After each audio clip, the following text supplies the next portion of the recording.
श्री हरि। आप सभी भक्तों पर लक्ष्मी नारायण भगवान जी की कृपा सदा सर्वदा बनी रहे। प्यारे भक्तों, आज के वीडियो में आप सभी श्रवण करेंगे कार्तिक पूर्णिमा की 5 महापुण्य फल देने वाली कथा। कथाओं को आज के दिन श्रद्धा पूर्वक श्रवण करने मात्र से ही सभी मनोकामना अवश्य ही पूरी हो जाती है। इसलिए इन कथाओं को बड़े ही श्रद्धा प्रसन्नचित मन से पूरा अवश्य सुनिएगा। सभी भक्तों की हर मनोकामना पूर्ण हो, इसी मंगल कामना के साथ आज की कथा शुरू करते हैं। प्रेम से बोलिए हर हर महादेव। माता पार्वती की जय। कथा इस प्रकार है। वैदिक काल में त्रिपुर नाम का एक असुर राजा था। उसने नागों, यक्षों, गंधर्वों तथा किन्नरों को जीतकर अपना राज्य दूर दूर तक फैला लिया। उसके 3 पुत्र तारक्ष, कालकाक्ष तथा विद्युत्काली हुए। इन तीनों ने देवलोक पर विजय पाने के लिए तप के नियमों का पालन करते हुए पितामह ब्रह्मा की कठोर तपस्या की। उनके दृढ़ संकल्प तथा तपोबल को देखते हुए ब्रह्मा जी प्रसन्न हुए और प्रकट होकर कहा, तारक पुत्रों, मैं तुम्हारी तपस्या से प्रसन्न हूँ, इच्छित वर मांगो। ब्रह्मा जी को साक्षात प्रकट हुआ देखकर तीनों ने प्रणाम करके कहा, भगवान, यदि आप हमारी तपस्या से प्रसन्न हैं तो हमें ऐसा वर दीजिए कि हम तीनों अलग अलग पुर बनाकर उस नगर समेत अंतरिक्ष, आकाश तक किसी लोक में जहाँ चाहे भ्रमण कर सके तथा जब तक वे नगर मिलकर एक ना हो जाए तथा एक ही बांध से कोई उन्हें बेध न दे, तब तक ना तो वे नगर नष्ट हो, न नगरवासी और न ही हमारी मृत्यु हो। ब्रह्मा जी ने कहा, तथास्तु, ऐसा ही होगा। ऐसा कहकर ब्रह्मा जी अंतर ध्यान हो गए। ब्रह्मा जी से ऐसा वर पाकर वे तीनों दैत्य बड़े प्रसन्न हुए और अपने पिता त्रिपुरासुर को अपने वरदानी होने की बात बताकर असुरों की शिल्पीमयी दानव को 3 पुर बनाने का आदेश दिया। मैंने अपने शिल्प तथा माया से 3 नगर, एक सोने का, एक चांदी का तथा एक लोहे का बनाया। तीनों पुर बन जाने पर एक पुर देवलोक, एक पुर मृत्युलोक और एक पुर पाताल लोक में उन तीनों पुत्रों ने स्थापित कर दिए। तीनों पुरों का स्वामी हो जाने पर उनके पिता त्रिपुरासुर कहलाए। इस प्रकार तीनों दैत्यों ने अपने बल तथा मायावी कौशल से तीनों लोकों पर अपना अधिकार जमा लिया। युद्ध में उनका किसी प्रकार नाश नहीं हो सकता था। वरदान के मद में चूर होकर वे तीनों लोक में अत्याचार करने लगे। ऋषियों ब्राह्मणों के आश्रम नष्ट कर दिए। देवगण प्राण बचाकर इधर उधर छिपने लगे। त्रिपुरासुर तीनों लोकों में अपनी वरदानी पुत्र के साथ उत्पात मचाता रहा। उनके वरदानी नगर अभेद थे। जब बचने का कोई उपाय नहीं रहा तो ऋषि और देवता प्रजापति ब्रह्मा के पास गए और उन दैत्यों के उत्पात तथा अत्याचार की कहानी बताते हुए कहा कि असुरों की आदतों को जानते हुए भी आप इन्हें इस तरह का वरदान दे देते हैं कि हम सबका जीना और रहना दूभर हो जाता है। आप इस संकट से मुक्ति का उपाय भी बताएं। देवों, ऋषियों का कष्ट सुनकर ब्रह्मा जी भी दुखी हुए और कहा, आपने दिए वर का फल मैं भुगत रहा हूँ। मेरे प्रति भी अपराध करने से वे चूक नहीं रहे हैं। अब उनका नाश करने के लिए केवल महादेव शिव ही समर्थ है। चलकर उनसे प्रार्थना करनी चाहिए कि इस संकट से वे ही उद्धार करें। अब मिलकर कैलाश स्थित भगवान शिव के निवास पर गए। देवता, ऋषियों तथा ब्रह्मा को एक साथ आया देखकर शिव बड़े प्रसन्न हुए। सबका आदर सत्कार कर आने का कारण पूछा। ब्रह्मा ने कहा, सर्वेश्वर, तीनों लोकों पर एक संकट आ पड़ा है। त्रिपुरासुर के तीनों पुत्रों को मैंने एक अमोघ वर दे दिया है। आपके सिवा कोई भी इस संकट से उद्धार नहीं कर सकता। उन तीनों पुड़ियों को एक साथ मिलने पर तथा एक ही बाण से उन्हें ध्वस्त करने पर इस संकट से मुक्ति मिलेगी। शिव ने कहा, पितामह, जन कल्याण के लिए धनुष में धारण करूंगा। आप अपनी तथा देवों की सामूहिक शक्ति तथा तेज से एक दिव्य रथ तथा धनुष बाण तैयार करें। मैं त्रिपुरासुर का उसके पुत्रों, नगरों तथा सैनिकों समेत संहार करूंगा। ऋषि, देवता और ब्रह्मा यह सुनकर बड़े प्रसन्न हुए। देवशिल्पी विश्वकर्मा ने एक दिव्य रथ तैयार किया। विष्णु भगवान, चंद्रमा तथा अग्नि ने बाणों को अपना तेज दिया। वरुण, यम, कुबेर आदि लोकपालों ने रथ के अश्व को अपनी शक्ति दी। अथवा अंगिरा आदि ऋषियों ने रथ चक्रों को अपना तेज दिया।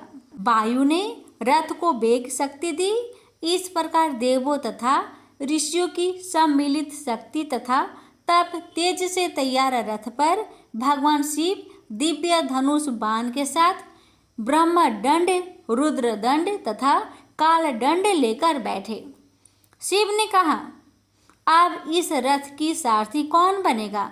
देवों ने कहा, देवेश्वर महादेव, आप आज्ञा दीजिए, जिसे कहेंगे वही सारथी बनेगा। शिव ने कहा, त्रिपुरासुर पुत्र को वर देकर त्रिलोक्य में जिसने भी यह संकट पैदा किया है वही त्रय देवों के आदि देव प्रजापति ब्रह्मा जी रथ का सारथ्य स्वीकार करे। इन्हें ही पता है कि किस कौशल से रथ को कहाँ ले चलना है। देवों ने संपूर्ण लोकों के सृष्टा प्रजापति ब्रह्मा को शिव के रथ का सारथी बनाया। भगवान शिव का रथ आकाश मंडल में उड़ चला। शिव के प्रलयकारी अस्त्रों शस्त्रों के प्रभाव से जब त्रिपुरासुर की तीनों पुड़ियां अलग अलग नष्ट होने लगी तो तीनों अपनी तथा अपने नगरों की रक्षा के लिए भूमंडल पर एकजुट होकर शिव का सामना करने लगे। ब्रह्मा ने उन तीनों को एक साथ एकजुट होते देखा तो रथ को बड़े वेग से संयुक्त पुरों के सामने कर दिया और भगवान शिव से कहा, सर्वेश्वर, त्रिपुरासुर के समूल वंश नाश का अवसर आ गया है। तीनों पुर इकट्ठे होकर आपका सामना कर रहे हैं।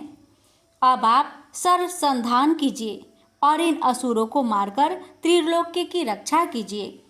शिव ने देखा कि त्रिपुरासुर अपने पुत्र तथा समस्त असुरी सेना के साथ अस्त्र शस्त्रों से प्रहार कर रहा है। शिव ने अपने धनुष की पर्यंचा खींची और पशुपत अस्त्र चढ़ाकर जो छोड़ा तो प्रलयकारी रथ के साथ तीनों पुरों से टकराया। पशुपत अस्त्र से त्रिपुरासुर अपने पुत्रों तथा नगर समेत भस्म हो गया। यह देखकर ऋषियों तथा देवताओं ने भगवान शिव का जय घोष किया। तीनों लोक में शांति स्थापित हो गई। प्रेम से बोलिए हर हर महादेव। माता पार्वती की जय। भोलेनाथ, आपकी कथा कहने वाले, सुनने वाले, हुक्कार भरने वाले सभी पर अपनी कृपा सदा सर्वदा बनाए रखना। प्रेम से बोलिए हर हर महादेव। माता पार्वती की जय। पूर्णमासी की व्रत कथा। द्वापर युग में एक समय की बात है कि यशोदा जी ने कृष्ण से कहा, हे कृष्ण, तुम सारे संसार के उत्पन्न करता, पोषक तथा उसके संहार करता हो।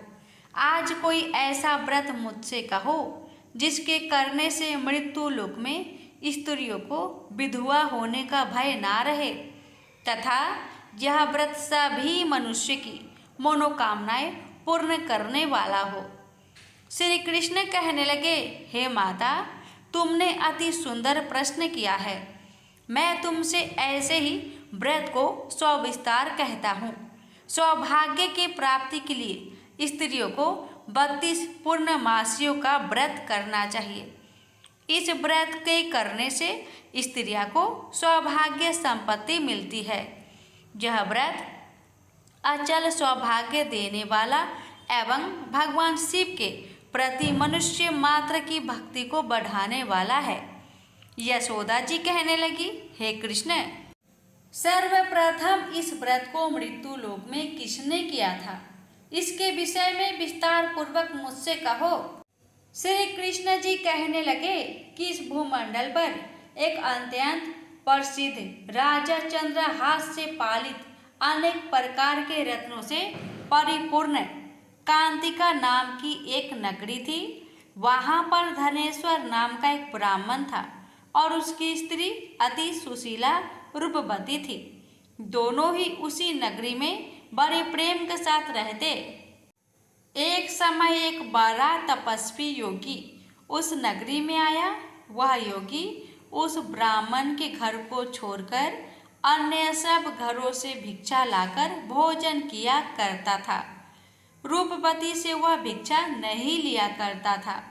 उस योगी ने एक दिन रूपवती से भिक्षा न लेकर किसी अन्य घर से भिक्षा लेकर गंगा किनारे जाकर भिक्षान्न को प्रेम पूर्वक खा रहा था कि धनेश्वर ने योगी का यह सब कार्य किसी प्रकार से देख लिया। अपनी भिक्षा के अनादर से दुखी होकर धनेश्वर योगी से बोला, महात्मन, आप सब घरों से भिक्षा लेते हैं परंतु मेरे घर की भिक्षा कभी भी नहीं लेते, इसका कारण क्या है? योगी ने कहा कि निसंतान के घर की भीख पतितों के अन्न के तुल्य होती है और जो पतितों का अन्न खाता है वो भी पतित हो जाता है। चूंकि तुम निसंतान हो अतः पतित हो जाने के भय से मैं तुम्हारे घर की भिक्षा नहीं लेता हूँ। धनेश्वर यह बात सुनकर अपने मन में बहुत दुखी हुआ और हाथ जोड़कर योगी के पैरों पर गिर पड़ा तथा अंतर्भाव से कहने लगा, हे महाराज, यदि ऐसा है तो आप मुझको पुत्र प्राप्ति का उपाय बतलाइए। आप सर्वज्ञ हैं, मुझ पर अवश्य ही यह कृपा कीजिए। धन की मेरे घर में कोई कमी नहीं परंतु मैं पुत्र न होने के कारण अत्यंत दुखी हूँ।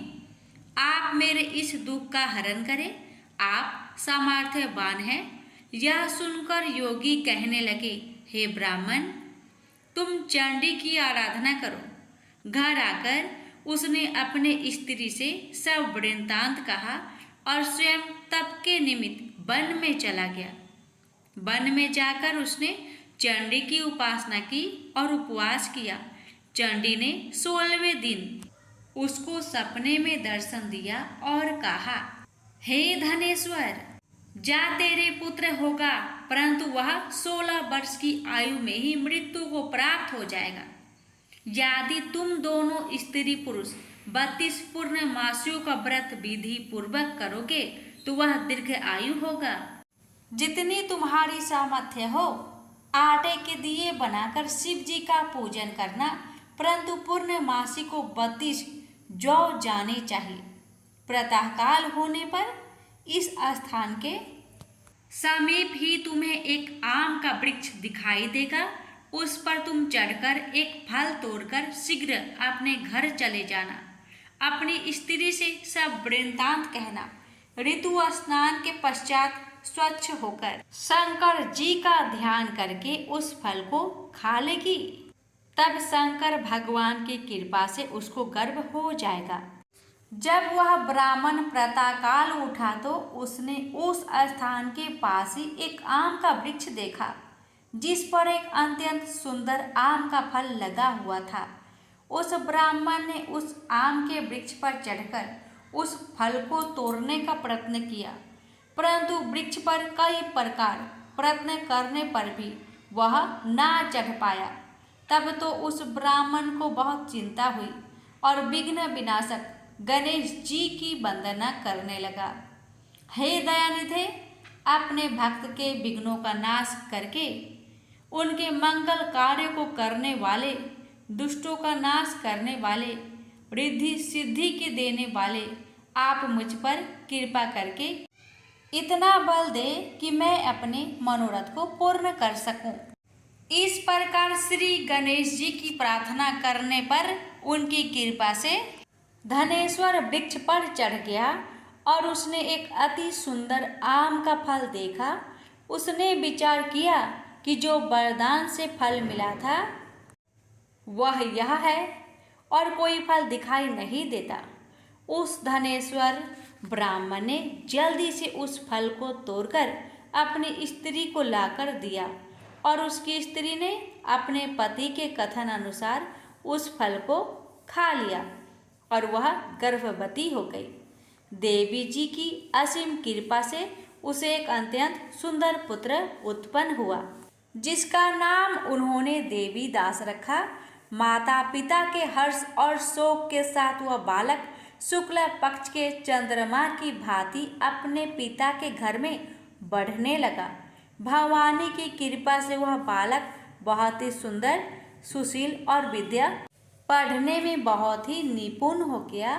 दुर्गा जी की आज्ञा अनुसार उसकी माता ने 32 पूर्णमासी का व्रत रखना प्रारंभ कर दिया था, जिससे उसका पुत्र बड़ी आयु वाला हो जाए।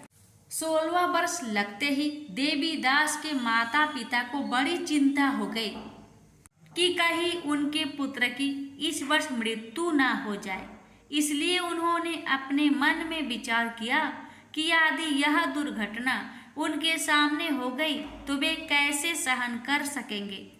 अस्तु उन्होंने देवी दास के मामा को बुलाया और कहा कि हमारी इच्छा है कि देवी दास 1 वर्ष तक काशी में जाकर विद्या अध्ययन करे और उसको अकेला भी नहीं छोड़ना चाहिए।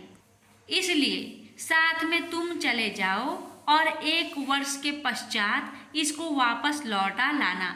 सब प्रबंध करके उसके माता पिता ने काशी जाने के लिए देवी दास को एक घोड़े पर बैठाकर उसके मामा को उसके साथ कर दिया, किंतु यह बात उसके मामा या किसी और से नहीं कही।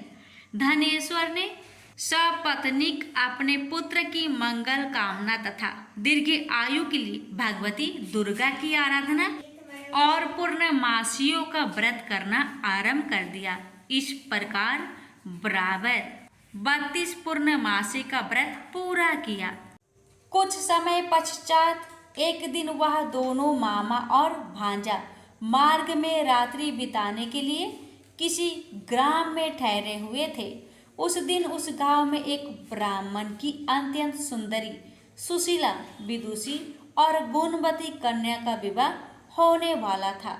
जिस धर्मशाला के अंदर वर और उसकी बारात ठहरी हुई थी, उस धर्मशाला में देवीदास और उसके मामा भी ठहरे हुए थे।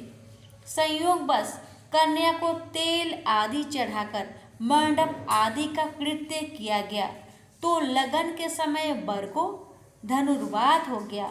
अस्तु वर के पिता ने अपने कुटुंबियों से परामर्श करके निश्चय किया कि यह देवीदास मेरा पुत्र जैसा ही सुंदर है, मैं इसके साथ ही लगन करा दूं और बाद में विवाह के अन्य कार्य मेरे लड़के के साथ हो जाएंगे। ऐसा सोचकर देवीदास के मामा से जाकर बोला कि तुम थोड़ी देर के लिए अपने भांजे को हमें दे दो, जिससे विवाह के लग्न का सब कृत्य सुचारू रूप से हो सके। तब उसका मामा कहने लगा कि जो कुछ भी मधुपर्क आदि कन्यादान के समय वर को मिली वह सब हमें दिया जाए तो मेरा भांजा इस बारात का दूल्हा बन जाएगा। यह बात वर के पिता ने स्वीकार कर लेने पर उसने अपना भांजा वर बनने को भेज दिया और उसके साथ सब विवाह कार्य रात्रि में विधि पूर्वक संपन्न हो गया। पत्नी के साथ वह भोजन न कर सका और अपने मन में सोचने लगा कि न जाने यह किसी स्त्री होगी। वह एकांत में इसी सोच में गरम निश्वास छोड़ने लगा तथा उसकी आंखों में आंसू भी आ गया। तब वधू ने पूछा कि क्या बात है, आप इतने उदासीन व दुखी क्यों हो रहे हैं? तब उसने सब बातें जो वर के पिता व उसके मामा में हुई थी उसको बतला दी। तब कन्या कहने लगी कि यह ब्रह्म विवाह के विपरीत हो कैसे सकता है। हे देव, ब्राह्मण और अग्नि के सामने मैंने आपको ही अपना पति बनाया है, इसलिए आप ही मेरे पति हैं।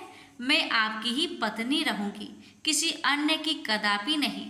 तब देवी दास ने कहा, ऐसा मत करिए, क्योंकि मेरी आयु बहुत थोड़ी है। मेरे पश्चात आपकी क्या गति होगी, इन बातों को अच्छी तरह विचार लो। परंतु वह दृढ़ विचार वाली थी। बोली कि जो आपकी गति होगी वही मेरी गति होगी। हे स्वामी, आप उठिए और भोजन करिए, आप निश्चय ही भूखे होंगे। इसके बाद देवीदास और उसकी पत्नी दोनों ने भोजन किया तथा शेष रात्रि वे सोते रहे।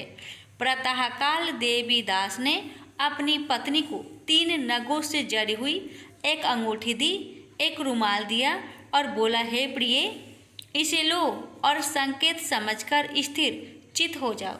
मेरा मरण और जीवन जानने के लिए एक पुष्प वाटिका बना लो। उसमें सुगंधी वाली एक नौ मल्लिका लगा लो। उसको प्रतिदिन जल से सींचा करो और आनंद के साथ खेलो कूदो तथा उत्सव मनाओ।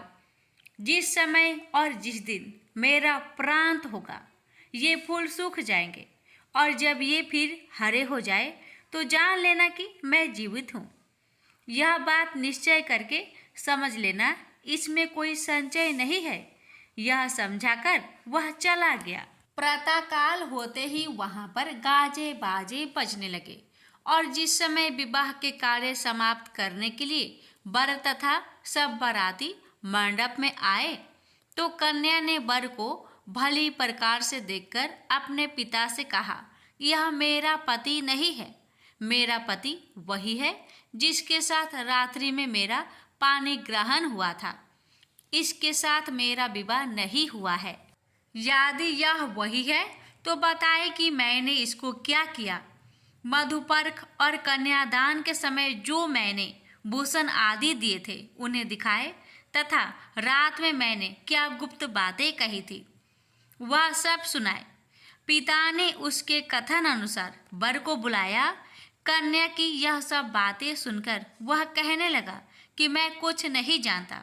इसके पश्चात लज्जित होकर वह अपना सा मुंह लेकर चला गया, और सारी बारात भी अपमानित होकर वहां से लौट गई। भगवान श्री कृष्ण बोले, हे माता, इस प्रकार देवीदास काशी विद्याध्ययन के लिए चला गया। जब कुछ समय बीत गया तो काल से प्रेरित होकर एक सर्प रात्रि के समय उसको डसने के लिए वहां पर आया। उस विषधर के प्रभाव से उसके शयन के स्थान चारों ओर से विष की ज्वाला से विषैला हो गया, परंतु व्रत राज के प्रभाव से उसको काटने न पाया, क्योंकि पहले ही उसकी माता ने 32 पूर्णिमा का व्रत कर रखा था। इसके बाद वह मध्या के समय स्वयं काल वहां पर आया और उसके शरीर से उसके प्राणों को निकालने का प्रयत्न करने लगा, जिससे वह मूर्छित होकर पृथ्वी पर गिर पड़ा। भगवान की कृपा से उसी समय पार्वती जी के साथ श्री शंकर जी वहां पर आ गए। उसको मूर्छित दशा में देखकर पार्वती जी ने भगवान शंकर से प्रार्थना की कि हे महाराज, इस बालक की माता ने पहले 32 पूर्णिमा का व्रत किया था, जिसके प्रभाव से हे भगवान आप इसको प्राण दान दे। भवानी के कहने पर भक्त वत्सल भगवान श्री शिव जी ने उसको प्राण दान दे दिया। इस व्रत के प्रभाव से काल को भी पीछे हटना पड़ा और देवीदास स्वस्थ होकर बैठ गया। उधर उसकी स्त्री उसके काल की प्रतीक्षा किया करती थी। जब उसने देखा कि उस पुष्प वाटिका में पत्र पुष्प कुछ भी नहीं रहे तो उसको बड़ा आश्चर्य हुआ, और जब वह वैसे ही हरी भरी हो गई तो वह जान गई कि वह जीवित हो गए हैं। यह देखकर वह बहुत प्रसन्न मन से अपने पिता के कहने लगी कि पिताजी, मेरे पति जीवित है, आप उनको ढूंढिए। जब 16 वर्ष व्यतीत हो गया तो देवीदास भी अपने मामा के साथ काशी से चल दिया। इधर उसे ससुर उसको ढूंढने के लिए अपने घर से जाने वाले ही थे कि वह दोनों मामा भांजा वहां पर आ गए। उसको आया देखकर उसका ससुर बड़ी प्रसन्नता के साथ अपने घर में ले गया। उस समय नगर के निवासी भी वहां इकट्ठे हो गए और सबने निश्चय किया कि अवश्य ही इसी बालक के साथ इस कन्या का विवाह हुआ था।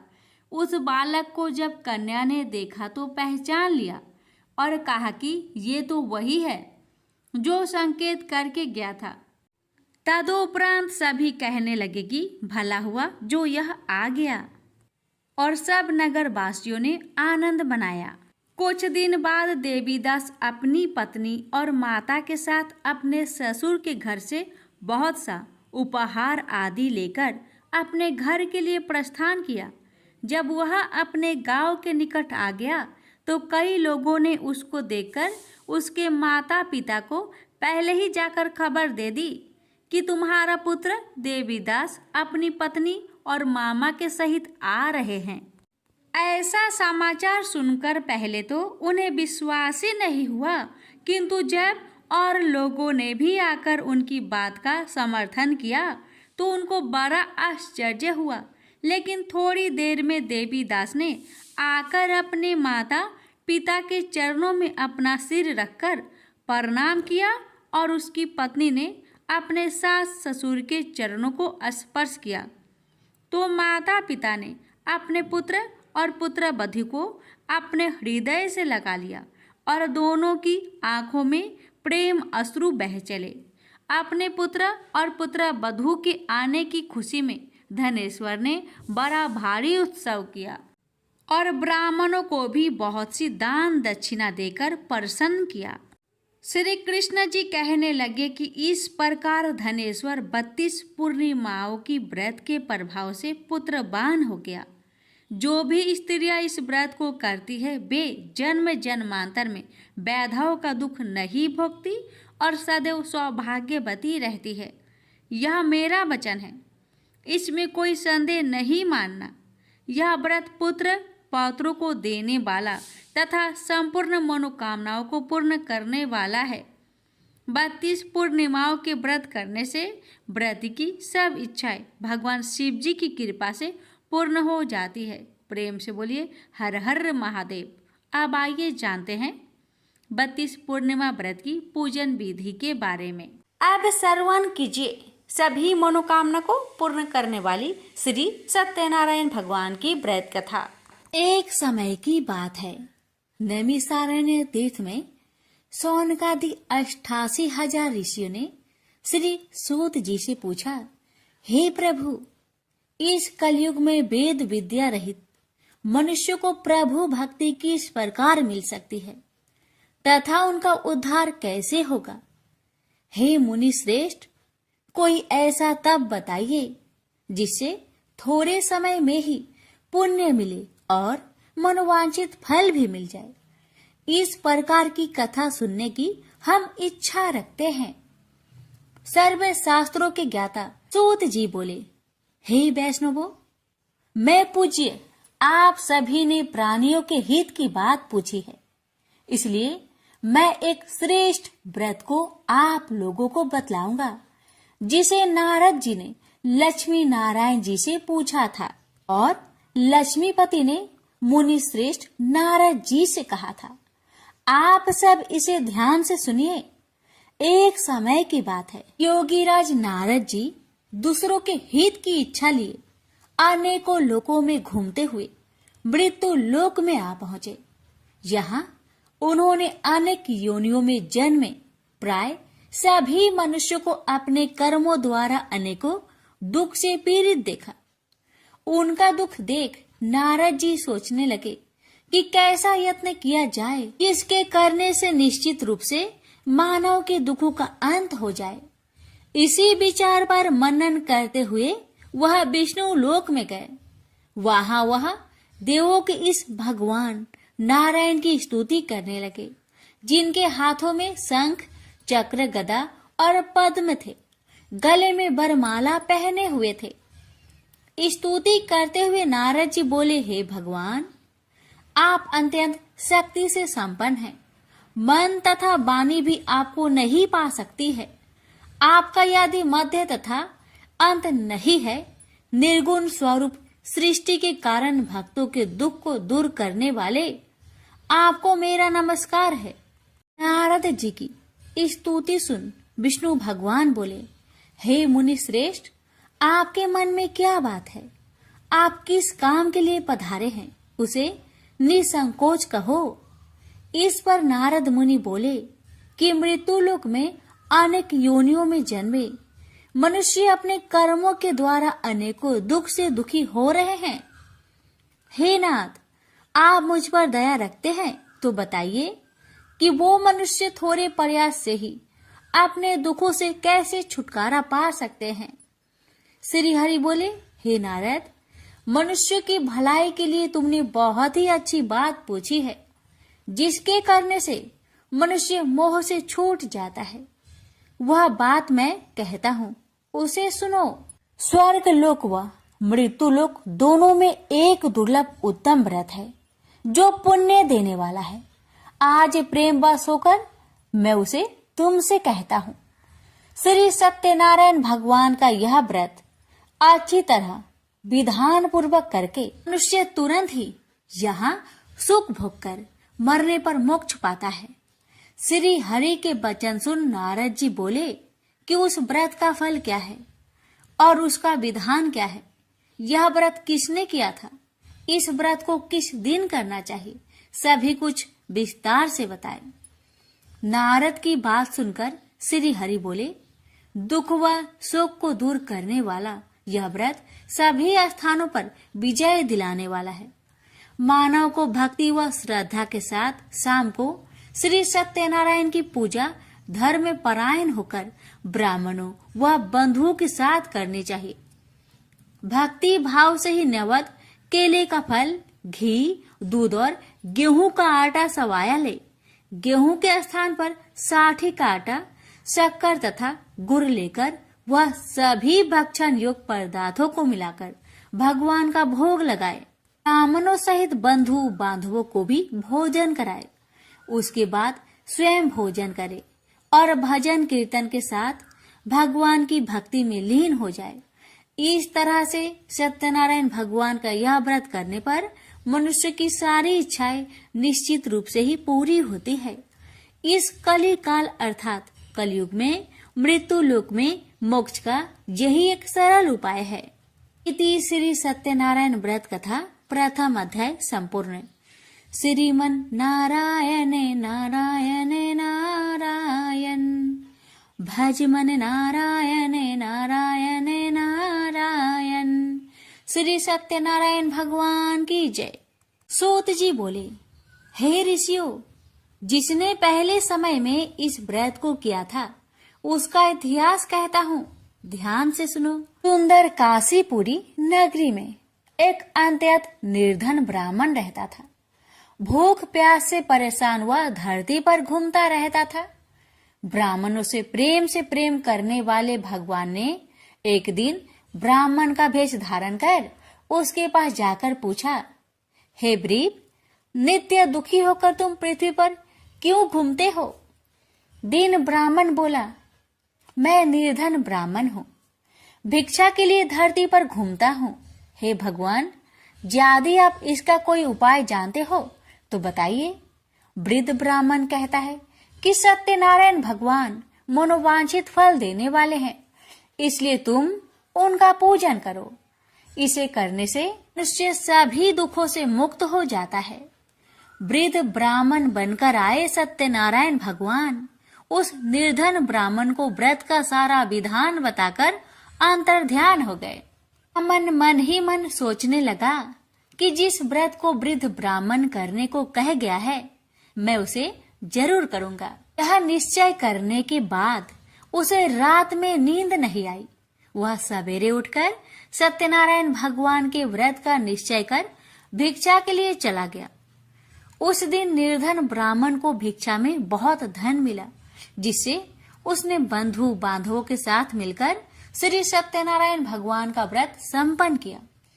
भगवान सत्यनारायण का व्रत संपन्न करने के बाद वह निर्धन ब्राह्मण सभी दुखों से छूट गया और अनेक प्रकार की संपत्तियों से युक्त हो गया। उसी समय से यह ब्राह्मण हर माह इस व्रत को करने लगा। इस तरह से सत्यनारायण भगवान के व्रत को जो भी मनुष्य करेगा वह सभी प्रकार के पापों से छूटकर मोक्ष को प्राप्त होगा। जो मनुष्य इस व्रत को करेगा वह भी सभी दुखों से मुक्त हो जाएगा। सूत जी बोले कि इस तरह से नारद जी से नारायण जी का कहा हुआ श्री सत्यनारायण व्रत को मैंने तुमसे कहा, हे वृपो, मैं अब और क्या कहूँ। ऋषि बोले, हे मुनिवर, संसार में उस व्रीप से सुनकर और किस किस ने इस व्रत को किया, हम सब इस बात को सुनना चाहते हैं। इसके लिए हमारे मन में श्रद्धा का भाव है।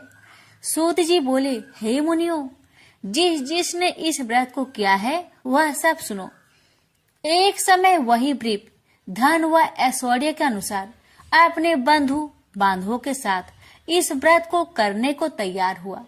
उसी समय एक लकड़ी बेचने वाला बूढ़ा आदमी आया और लकड़ियां बाहर रखकर अंदर ब्राह्मण के घर में गया।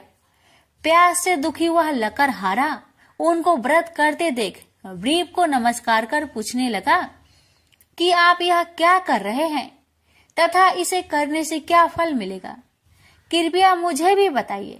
ब्राह्मण ने कहा कि सब मनोकामनाओं को पूरा करने वाला यह सत्यनारायण भगवान का व्रत है। इनकी कृपा से ही मेरे घर में धन्य धान्य आदि की वृद्धि हुई है। व्रीप से सत्यनारायण व्रत के कथा के बारे में जानकर लकड़हारा बहुत प्रसन्न हुआ। चरणामृत लेकर वह प्रसाद खाने के बाद वह अपने घर गया। लकड़हारे ने अपने मन में संकल्प किया कि आज लकड़ी बेचने से जो धन मिलेगा उसी से श्री सत्यनारायण भगवान का उत्तम व्रत करूंगा। मन में इस विचार को ले बूढ़ा आदमी सिर पर लकड़ियां रख उस नगर में बेचने गया जहां धनी लोग ज्यादा रहते थे। उस नगर में उसे अपनी लकड़ियों का दाम पहले से 4 गुना अधिक मिलता है। बूढ़ा प्रसन्नता के साथ दाम लेकर केले, शक्कर, घी, दूध, दही और गेहूं का आटा ले और सत्यनारायण भगवान की व्रत की अन्य सामग्रियां लेकर अपने घर गया। वहां उसने अपने बंधु बांधवों को बुलाकर विधि विधान से सत्यनारायण भगवान का पूजन और व्रत किया। इस व्रत के प्रभाव से वह बूढ़ा लकड़हारा धन पुत्र आदि से युक्त होकर संसार के समस्त सुख भोग अंत काल में बैकुंठ धाम को चला गया। इति श्री सत्यनारायण व्रत कथा 2 अध्याय संपूर्ण। श्रीमन नारायण नारायण नारायण भज मन नारायण नारायण नारायण। श्री सत्यनारायण भगवान की जय। सूत जी बोले, हे श्रेष्ठ मुनियों, अब आगे की कथा कहता हूँ। पहले समय में उल्कामुख नाम का एक बुद्धिमान राजा था। वह सत्य वक्ता और जितेंद्रिय था। प्रतिदिन देव स्थानों पर जाता और निर्धनों को धन देकर उनके कष्ट दूर करता था। उसकी पत्नी कमल के समान मुख वाली तथा सती साध्वी थी। भद्रशिला नदी के तट पर उन दोनों ने श्री सत्यनारायण भगवान का व्रत किया। उसी समय साधु नाम का एक वैश्य आया। उसके पास व्यापार करने के लिए बहुत सा धन भी था। राजा को व्रत करते देखकर वह विनय के साथ पूछने लगा, हे राजन, भक्ति भाव से पूर्ण होकर आप यह क्या कर रहे हैं? मैं सुनने की इच्छा रखता हूँ, तो आप मुझे बताए। राजा बोले, हे साधु, अपने बंधु बांधवों के साथ पुत्र आदि की प्राप्ति के लिए एक महाशक्तिमान श्री सत्यनारायण भगवान का व्रत व पूजन कर रहा हूँ। राजा के वचन सुन साधु आदर से बोला, हे राजन, मुझे इस व्रत का सारा विधान कहिए। आपके कथा अनुसार मैं भी इस व्रत को करूंगा। मेरी भी संतान नहीं है और इस व्रत को करने से निश्चित रूप से मुझे संतान की प्राप्ति होगी। राजा से व्रत का सारा विधान सुनकर व्यापार से निवृत्त हो वह अपने घर गया। साधु वैश्या ने अपनी पत्नी को संतान देने वाले इस व्रत का वर्णन कह सुनाया और कहा कि जब मेरी संतान होगी तब मैं इस व्रत को करूंगा। साधु ने इस तरह के वचन अपनी पत्नी लीलावती से कहे। एक दिन लीलावती पति के साथ आनंदित हो सांसारिक धर्म में प्रवृत्त होकर सत्यनारायण भगवान की कृपा से गर्भवती हो गई। 10वें महीने में उसके गर्भ से एक सुंदर कन्या ने जन्म लिया। दिनों दिन वह ऐसे बढ़ने लगी जैसे कि शुक्ला पक्ष का चंद्रमा बढ़ता है। माता पिता ने अपनी कन्या का नाम कलावती रखा। एक दिन लीलावती ने मीठे शब्दों में अपने पति को याद दिलाया कि आपने सत्यनारायण भगवान के जिस व्रत को करने का संकल्प किया था उसे करने का समय आ गया है। आप इस व्रत को करिए। साधु बोला कि हे प्रिय, इस व्रत को मैं उसके विवाह पर करूंगा। इस प्रकार अपनी पत्नी को अवशासन देकर वह नगर को चला गया। कलावती पिता के घर में रह वृद्धि को प्राप्त हो गई। साधु ने एक बार नगर में अपनी कन्या को सखियों के साथ देखा तो तुरंत ही दूत को बुलवाया और कहा कि मेरी कन्या की योग वर देखकर आओ। साधु की बात सुनकर दूत कंचन नगर में पहुंचा और वहां देखभाल कर लड़की के सुयोग बनिक पुत्र को ले आया। सुयोग लड़के को देख साधु ने बंधु बांधवों को बुलाकर अपनी पुत्री का विवाह कर दिया। लेकिन दुर्भाग्य की बात ये कि साधु ने अभी भी श्री सत्यनारायण भगवान का व्रत नहीं किया। इस पर श्री भगवान क्रोधित हो गए और श्राप दिया कि साधु को अत्यधिक दुख मिले। अपने कार्य में कुशल साधु बनिया जमाई को लेकर समुद्र के पास स्थित होकर रत्नासारपुर नगर में गया। वहां जाकर दामाद ससुर दोनों मिलकर चंद्रकेतु राजा के नगर में व्यापार करने लगे। एक दिन भगवान सत्यनारायण की माया से एक चोर राजा का धन चुराकर भाग रहा था। उसने राजा के सिपाहियों को अपना पीछा करते देख चुराया हुआ धन वहां रख दिया जहां साधु अपने जामाई के साथ ठहरा हुआ था। राजा के सिपाहियों ने साधु वैश्या के पास राजा का धन पड़ा देखा तो वह ससुर जामाई दोनों को बांधकर प्रसन्नता से राजा के पास ले गए और कहा कि उन दोनों चोरों को हम पकड़ लाए हैं, आप आगे की कार्रवाई की आज्ञा दे। राजा की आज्ञा से उन दोनों को कठिन कारावास में डाल दिया गया और उनका सारा धन भी उनसे छीन लिया गया। श्री सत्यनारायण भगवान के श्राप से साधु की पत्नी भी बहुत दुखी हुई। घर में जो धन रखा था उसे चोर चुरा ले गए। शारीरिक तथा मानसिक पीड़ा व भूख प्यास से अति दुखी हो अन्न की चिंता में कालावती के ब्राह्मण के घर गई। वहां उसने श्री सत्यनारायण भगवान का व्रत होते देखा। फिर कथा भी सुनी। वह प्रसाद ग्रहण कर वह रात को घर वापस आई। माता ने कलावती से पूछा कि हे पुत्री, अब तक तुम कहाँ थी? तेरे मन में क्या है? कलावती ने अपने माता से कहा, हे माता, मैंने एक ब्राह्मण के घर में श्री सत्यनारायण भगवान का व्रत देखा है। कन्या के वचन सुन लीलावती भगवान की पूजन की तैयारी करने लगी। लीलावती ने परिवार व बंधुओं सहित सत्यनारायण भगवान का पूजन किया और उनसे वर मांगा कि मेरे पति तथा जमाई शीघ्र घर आ जाए। साथ ही यह भी प्रार्थना की कि हम सबका अपराध क्षमा करे। श्री सत्यनारायण भगवान इस व्रत से संतुष्ट हो गए और राजा चंद्रकेतु को सपने में दर्शन दे कहा कि हे राजन, तुम उन दोनों वेश्या को छोड़ दो और तुमने उनका जो धन लिया है उसे वापस कर दो। अगर ऐसा नहीं किया तो मैं तुम्हारा धन, राज्य व संतान सभी को नष्ट कर दूंगा। राजा को यह सब कहकर वह अंतर्ध्यान हो गए। अतः काल सभा में राजा ने अपना सपना सुनाया। फिर बोले कि बानिक पुत्र को कैद से मुक्त कर सभा में लाओ। दोनों ने आते ही राजा को प्रणाम किया। राजा मीठी बानी से बोला, हे महानुभावो, भाग्यवश ऐसा कठिन दुख तुम्हें प्राप्त हुआ है, लेकिन अब तुम्हें कोई भय नहीं है। ऐसा कह राजा ने उन दोनों को नए वस्त्र भूषण भी पहनाए और जितना धन उनका लिया था उससे 2 गुना धन वापस कर दिया। दोनों बच्चे अपने घर को चल दिए। श्री सत्यनारायण व्रत कथा का 3रा अध्याय संपूर्ण। श्रीमन नारायण नारायण नारायण, भज मन नारायण नारायण नारायण।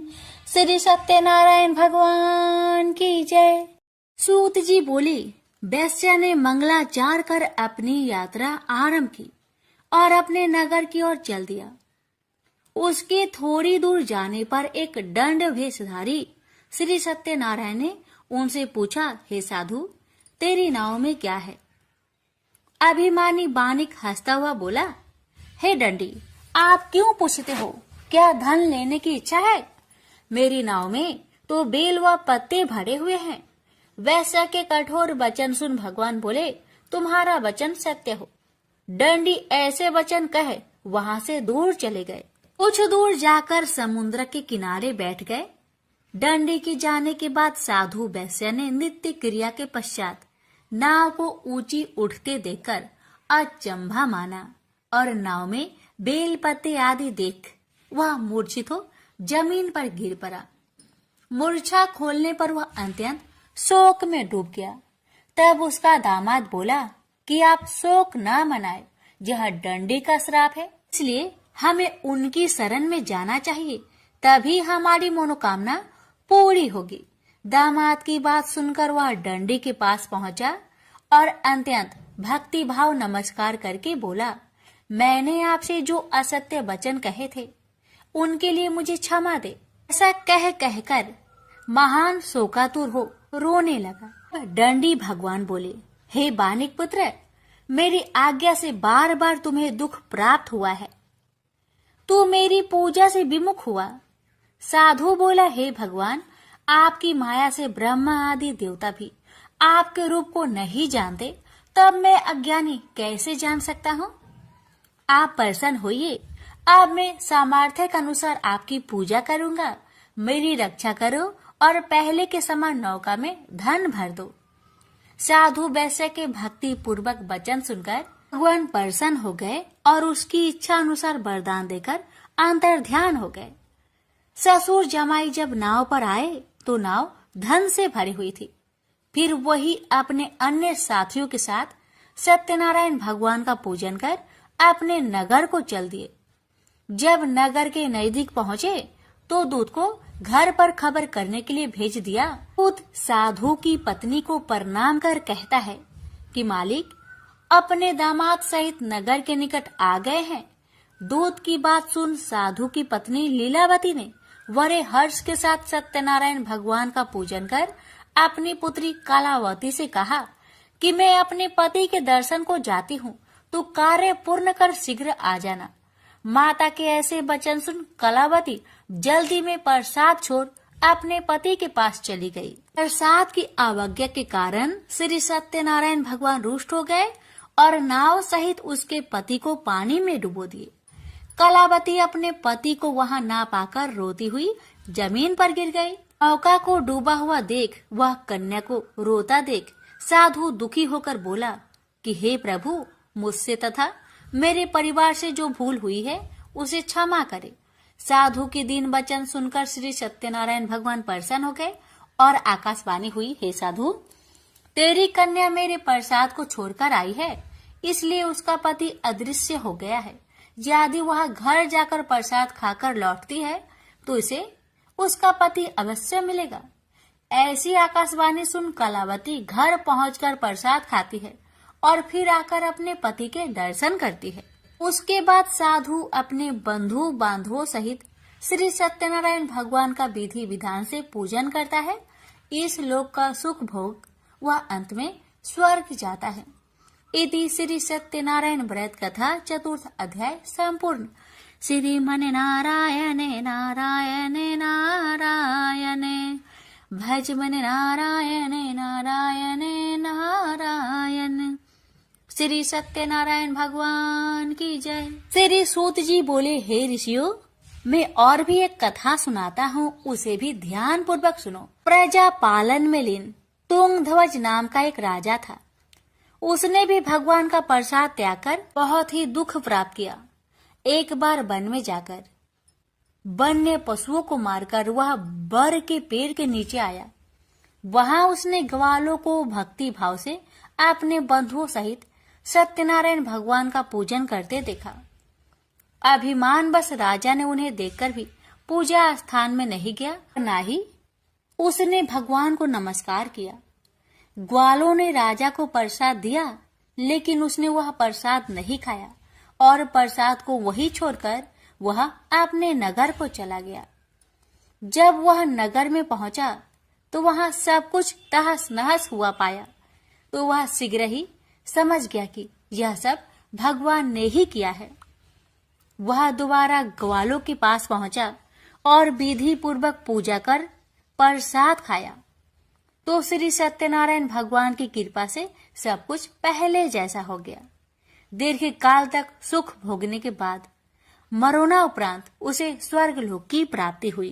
तो मनुष्य परम दुर्लभ इस व्रत को करेगा तो भगवान सत्यनारायण की अनुकंपा से उसे धन्य धान्य की प्राप्ति होगी। निर्धन धनी हो जाता है और भय मुक्त हो जीवन जीता है। संतानहीन मनुष्य को संतान सुख मिलता है और सारे मनोरथ पूर्ण होने पर मानव अंत काल में वैकुंठ धाम को जाता है।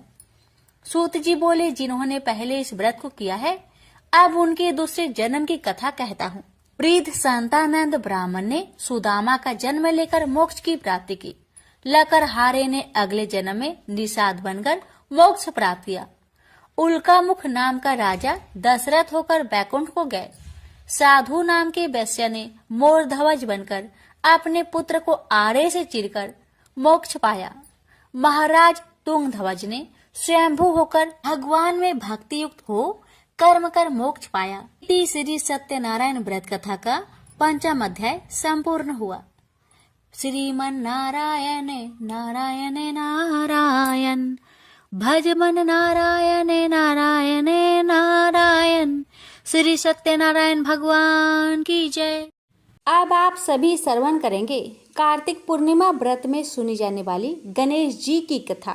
शास्त्रों के मुताबिक एक दिन गणेश जी और कार्तिकेय स्वामी के बीच प्रतियोगिता हुई कि कौन सबसे पहले संसार का चक्कर लगाकर लौटता है। कार्तिकेय स्वामी का वाहन मयूर यानी मोर है और गणेश जी का वाहन चूहा है, जो कि मोर की अपेक्षा बहुत धीरे चलता है। कार्तिकेय तो अपने वाहन मयूर पर बैठकर उड़ गए, लेकिन गणेश जी का वाहन चूहा है, तो उन्होंने विचार किया कि अगर मैं चूहे पर बैठकर संसार की परिक्रमा करूंगा तो बहुत समय लग जाएगा। कार्तिकेय ये प्रतियोगिता जीत जाएंगे। उन्होंने कुछ सोचा और फिर शिव पार्वती की परिक्रमा करनी शुरू कर दी। गणेश जी ने कहा कि मेरा संसार तो मेरे माता पिता ही हैं। गणेश जी की बुद्धिमानी से शिव जी इतने प्रसन्न हुए कि उन्होंने अपने पुत्र गणेश को प्रथम पूज्य होने का वरदान दे दिया। हालांकि इस बात से कार्तिकेय स्वामी गणेश जी के साथ ही शिव पार्वती से भी नाराज हो गए थे। नाराज होकर कार्तिकेय स्वामी क्रोच पर्वत पर रहने चले गए। ये पर्वत वर्तमान में मल्लिकार्जुन ज्योतिर्लिंग जहाँ है वहाँ स्थित है। गणेश जी तो प्रथम पूज्य बन गए, लेकिन नाराज कार्तिकेय को मनाने के लिए शिव पार्वती ने बहुत कोशिशें की। जब कार्तिकेय स्वामी की नाराजगी दूर नहीं हुई, तब शिव पार्वती ने तय किया कि अब से वे हर अमावस और पूर्णिमा पर बारी बारी से कार्तिकेय से मिलने पहुंचेंगे। मान्यता है कि इसी कथा की वजह से मल्लिकार्जुन ज्योतिर्लिंग में शिव पार्वती ज्योति स्वरूप में विराजित रहते हैं। अब सुनेंगे हर कथा। कहानी के साथ सुनी जाने वाली लापसी तापसी की कथा। एक लापसी था, एक तपसी था। तपसी हमेशा भगवान की तपस्या में लीन रहता था। लापसी रोजाना सवा सेर की लापसी बनाकर भगवान का भोग लगाकर जीम लेता था। एक दिन दोनों लड़ने लगे। लापसी बोला, मैं रोज भगवान की तपस्या करता हूँ, इसलिए मैं बड़ा हूँ। लापसी बोला कि मैं रोज भगवान को सवा सेर लापसी का भोग लगाता हूँ, इसलिए मैं बड़ा हूँ। नारद जी वहां से गुजर रहे थे। दोनों को लड़ता देखकर उनसे पूछा कि क्यों तुम लड़ रहे हो। लापसी ने खुद को बड़ा होने का कारण बताया और तपसी ने अपना कारण बताया। नारद जी बोले, तुम्हारा फैसला मैं कर दूंगा। दूसरे दिन लापसी और तपसी नहाकर अपनी रोज की भक्ति करने आए तो नारद जी ने छुपकर 1.25 करोड़ की एक एक अंगूठी उन दोनों के आगे रख दी।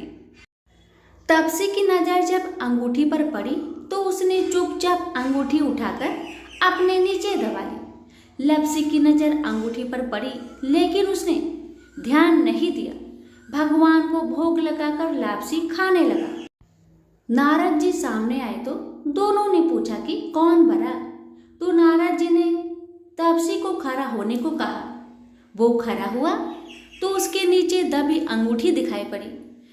नारद जी ने तपसी से कहा, तपस्या करने के बाद भी तुम्हारी चोरी करने की आदत नहीं गई, इसलिए लापसी बड़ा है और तुम्हें तुम्हारी तपस्या का कोई भी फल नहीं मिलेगा।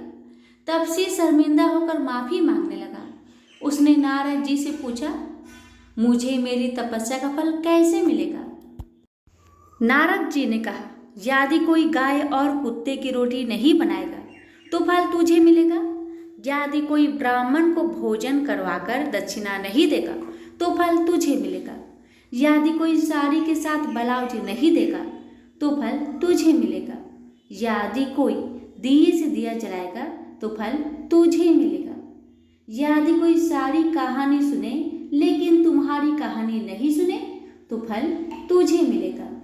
उसी दिन से हर व्रत कथा कहानी के साथ लापसी तापसी की कहानी भी सुनी और कही जाती है। प्रेम से बोलिए लक्ष्मी नारायण की जय।